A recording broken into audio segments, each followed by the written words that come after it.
abogado penalista Julio Espinosa. Buenas noches y bienvenido. Diana, encantado. Aprovecho que lo tengo a usted aquí para comentar cuál sería para usted, en su calidad de abogado penalista, el futuro, porque él dice que él va a colaborar y que va a levantar su reserva. Cuando esto pasa, ¿qué es lo que sigue? Bueno, está claro a la luz de los datos que el señor Burga, hijo, lo que ha seguido es un proceso de colaboración. Se ha difundido más o menos mucha información sobre el particular y que ha encontrado un punto de aparente buena negociación en términos legales con la Fiscalía, producto de lo cual lo liberan, le dan la libertad, porque lo que hubiese correspondido, caso contrario, es que la Fiscalía formalice el caso y además pida prisión preventiva. La liberación ya es una suerte de adelanto, de una suerte de beneficio, de premio, para decirlo en términos simples, por el aporte que está dando. Entonces, se entiende que el aporte que está brindando el señor Burga es sumamente importante o de calidad, es decir, para decirlo en términos muy puntuales, podría estar brindando información respecto a funcionarios públicos y probablemente de alto nivel, que determinan que el fiscal valore su aporte y otorgue su libertad. Entonces vemos que Michael Burga sale en libertad porque debe haber dado información determinante. Eso es lo que usted me está diciendo. Así es, información de calidad, información determinante. Y eso es el premio, la libertad. Y eso hace que su proceso de colaboración cuaje, esté prácticamente encaminado, porque esta es la mejor evidencia, ¿no? La evidencia de una persona detenida y que en menos de 10 días sale en libertad cuando el plazo de la detención era de 15 días, determina pues que había información que ahora la Fiscalía va a utilizar, se entiende, contra los otros imputados o contra de repente personas que no estaban todavía en el panorama o en el tablero del caso, pero probablemente sean funcionarios de alto nivel. Ahora, entonces se estima que en los próximos días tengamos noticias o más noticias y quizás más detalles de esa red de corrupción que se habría tejido al interior del MIDIS y del programa Caliwarma. Dado que, lo más probable. Dado que si él sale es porque habló. Así es. Y dio Para información. En términos simples, si él ha salido es porque aquello que él ha brindado como información está de alguna manera corroborado, pero además es de suma importancia para la Fiscalía y eso lo vamos a saber en los próximos días. Ahora, y esto es bien importante porque en los últimos días, por ejemplo, al vocero de la Presidencia de la República, el señor Hinojosa, se le amplió el impedimento de salir del país y el señor Hinojosa ha sido director de Caliwarma. Entonces, usted dice que quizás ha podido dar algunos nombres de funcionarios, de altos funcionarios. En la lógica de una negociación de la colaboración eficaz, el colaborador no únicamente debe brindar información sobre personas privadas, empresarios, funcionarios de empresas privadas, sino funcionarios públicos y no de mediano rango, como parece estaba ocurriendo. Ya se había brindado información sobre funcionarios de mediano nivel en la administración en este sector particular, sino funcionarios de más alto nivel. Creo que por allí podría ir y se deduce la estrategia de la Fiscalía y también de la colaboración eficaz. ¿Qué significa que el señor Burga, que hemos visto que ya está en libertad, qué significa que haya pedido que se levante la reserva de identidad en la colaboración eficaz? ¿Esto penalmente qué impacto tiene en beneficio suyo? Bueno, significa que más bien está abriendo su identidad para tener mejores modos de proteger su proceso, para que esté visualizada su colaboración, para que sea evidente, para que las autoridades en general sepan que él es el que está aportando, él es el que está brindando información, está colaborando con el proceso, que no sea un misterio, que no sea un secreto y pueda él gozar de mayores beneficios legales dentro de este proceso de negociación que es la colaboración. Ahora, sigue la protección, porque claro, él es un aspirante a colaborador eficaz, ha dicho que se abra la reserva de su nombre, o sea, él es el hijo de Nilo Burga que está, como se dice coloquialmente, tirando dedos, ¿no? Porque entonces le corresponde a él una protección especial. No olvidemos que su padre, Nilo Burga, fue encontrado muerto el 25 de diciembre del año pasado en circunstancias que aún no se aclaran del todo. ¿Es suficiente ser aspirante a colaborador eficaz para que se active el procedimiento de protección a colaboradores o a testigos? La ley procesal penal dice que desde el momento en que una persona es acogida en este procedimiento por el Ministerio Público, debe gozar de una serie de medidas de protección, incluyendo la protección personal que le da la seguridad, en todo caso la policía del sector, entre otros mecanismos de seguridad para evitar que suceda lo que ha ocurrido aparentemente en otros casos más o menos graves. Doctor Espinosa, permite un minuto porque tenemos lo último a esta hora, declaraciones del abogado de Michael Burga, el doctor Capuñay. ¿Qué ha generado esa liberación? ¿Qué ha ponderado el Ministerio Público? A ver, lo que ha ponderado el Ministerio Público primero es su sometimiento a la colaboración eficaz, la ratificación del compromiso de colaborar con la averiguación de la verdad. Segundo, la información que ha venido proporcionando, como ya en alguna oportunidad lo he señalado, ha reconocido los pagos realizados a algunos funcionarios y servidores de Caliwarma. Tercero, su voluntad de reparar el daño, porque en su condición de colaborador eficaz ha efectuado un pago anticipado de reparación civil, y esto también ha sido tomado en cuenta por el Ministerio Público para su decisión. Y un compromiso expreso que hemos presentado por escrito, primero, de que siempre va a estar llano al llamado de la Fiscalía, que va a aportar información, que no va a tener contacto con coimputados ni con testigos. En todo caso, lo que él quiere evidenciar, y entiendo que el Ministerio Público lo ha comprendido así, es su compromiso con la averiguación de la verdad. Ya su calidad es de colaborador eficaz en este momento. Es aspirante a colaborador eficaz. Con la modificación ha revelado su identidad, ha renunciado a la reserva de identidad y si bien esto implica un riesgo, asumir un riesgo, también es una forma más efectiva de poder dar credibilidad a su hecho. ¿Qué viene ahora en el proceso, doctor, para su patrocinado? Vienen 36 meses de investigación en los cuales tenemos el compromiso no solamente en el periodo que dura la colaboración eficaz, sino en el proceso en general de coadyuvar con la Fiscalía dando toda la información útil, pertinente y fidedigna que permita acreditar la teoría del caso. Su patrocinado ha señalado, ha adelantado información respecto a funcionarios públicos como el señor Freddy Hinojosa o el exministro Julio de Martini.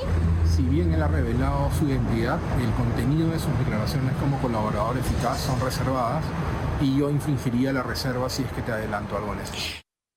Bueno, se ratifica lo que nos decía el doctor Espinosa, que él ha contado, ha ratificado el tema de los sobornos y bueno, seguramente en las próximas semanas se verán más novedades de este entramado de corrupción del caso Caliwarma. Doctor Espinosa, cambiamos de tema porque usted es el abogado del señor Efraín Goldenberg, que estuvo inmerso en el caso Cócteles, ¿no? Así es. Que luego ese juicio se anuló, ahora se ha retrotraído, etapa intermedia, y el fiscal José Domingo Pérez vuelve a presentar una acusación, pero esta vez el señor Goldenberg ya no está en curso en el tema. Antes estuvo y con un pedido de condena de 7 años. ¿Esta vez ya no está? Así es. A ver, la Fiscalía ha emitido el día de ayer, se ha conocido un requerimiento, se llama mixto, porque ha acusado a algunos, específicamente a 16 personas, y ha excluido, o sea, ha pedido el archivo sobre seguimiento a específicamente 21 personas. Dentro de ellas está el señor Efraín Goldenberg, un ciudadano exministro de Economía de nuestro país, cuya única imputación y cuyo único hecho increíblemente generado por la Fiscalía como un posible delito fue haber realizado un aporte de 27.000 soles absolutamente formal, absolutamente bancarizado. Este hecho jamás podía revestir un delito de lavado de activos, menos aún con la agravante de organización criminal, ni mucho menos. Y bueno, finalmente el fiscal ha emitido, como en el caso de las otras 21 personas, un pedido de archivo.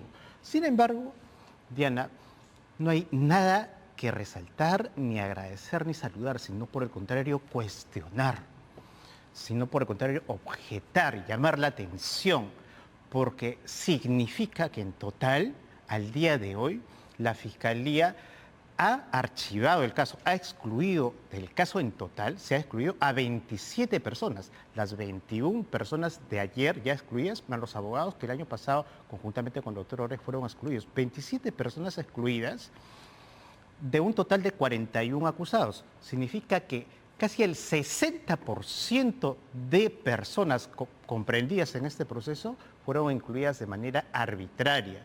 significa que el 60% de personas que fueron comprendidas y llevadas a un juicio como el que hemos visto, que tuvo que callarse por mandato del Tribunal Constitucional, fue un juicio que nunca debió llevarse. Y esas personas, porque son personas de carne y hueso, no estamos hablando de un expediente, estamos hablando por no hablar del señor Goldenberg, estamos hablando, por ejemplo, hay un campesino de la Selva Norte que por hacer un aporte fue procesado, una secretaria, un personal administrativo del partido fue procesada. Ahora, ¿quién le devuelve a estas personas los años? No, porque claro, Vamos a ver. el señor Goldenberg, esto empieza en el año 2018. Así es. Son 7 años. ¿Quién le devuelve años de vida, de esfuerzos?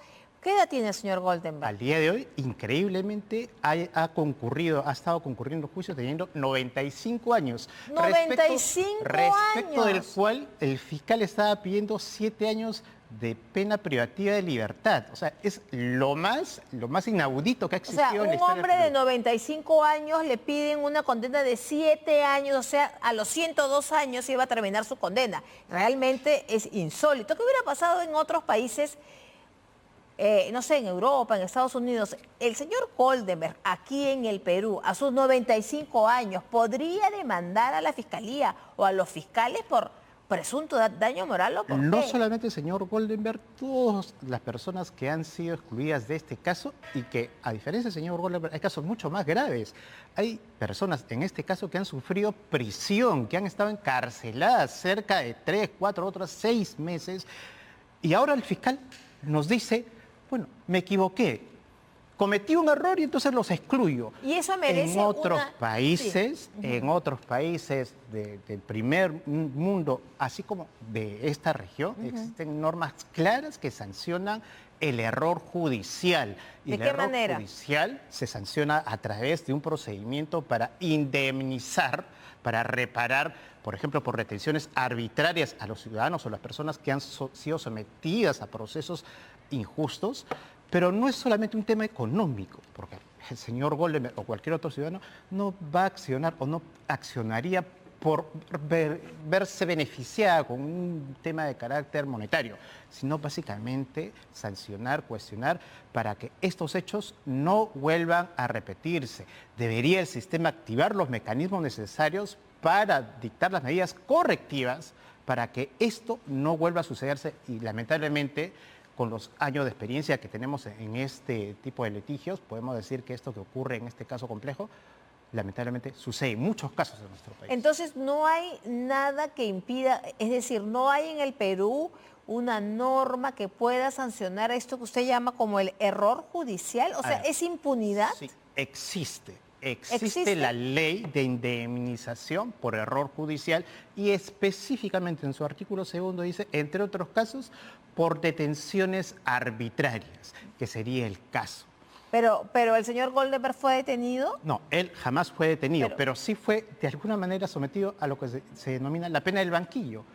8 años sometidos a un proceso arbitrario. A eso voy, o sea que la ley es solo para los que fueron detenidos, pero ¿qué pasa con las personas que han perdido su trabajo? Una secretaria, como usted decía, un campesino. Hay abogados, hay campesinos, hay la personal secretaria, la señora administrativo. Fujimori, que ni siquiera dicen que estuvo en la campaña. ¿Qué hacen esas personas que tampoco tienen los recursos para poder sostener demandas de este tipo que son costosas? Bueno, no son gratis. hay que demandar, la ley no puede ser una camisa de fuerza y hay que demandar que las autoridades primero apliquen esa norma que es casi una norma muerta en el Perú. No se conoce sentencia importante por error judicial e indemnización, pero creo que llegado este momento los jueces que deban resolver casos como estos tienen que pensar en que hay situaciones clamorosas como las que han venido sucediendo en este caso y que esperamos no se vuelvan a repetir. Bueno, pero para la detención, pero no pasa nada con las personas que estuvieron años esperando una decisión. Lamentablemente, la ley peruana tiene ese vacío. La ley de indemnización por error no sanciona a las personas procesadas de manera arbitraria o negligentemente errónea. No existe, pero creo que será materia de algún tipo de reforma que se tenga que hacer para poder atender también ese tipo de situaciones graves. Muchísimas gracias, doctor. por su presencia en el final de hoy, por aclararnos estos temas. Muchas gracias, doctor Espinosa. Y nosotros nos vamos